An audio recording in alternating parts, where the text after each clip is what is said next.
Here are the stats. Jemma Barsby is 22 years old. She first played cricket for Queensland at 15, and for her country at 16. Today, the all-rounder, who can bowl with both hands, is one of the most talked about players in the Women's Big Bash League, and is set to return to play for the Brisbane Heat this summer. She also happens to have multiple sclerosis. Barsby was just 20 when she was given her diagnosis. After a weekend bowling at a training camp for the Australian Southern Stars, she was sent off for scans on a sore shoulder strain. She thought just a little shock to the body. At the time I didn't think it could be anything too serious, Barsby told Mamma Mia. But I remember the day clearly, going in to see our team doctor.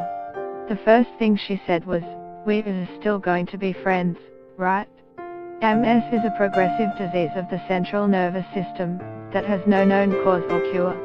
It attacks the fatty casing that protects nerve fibers, causing scarring, sclerosis, that can disrupt or even block signals within the brain and / or spinal cord. These scars occur in different places for different sufferers, meaning symptoms will vary person to person. For Barsby, for example, it causes pins and needles in her fingers, down her spine and in her legs, as well as intense fatigue. She is one of 23,000 Australians living with the condition. Yet at the time of diagnosis in 2015, she, like most, didn't really know what MS was, what the little white dots on her MRI scan meant for her health and her cricket career.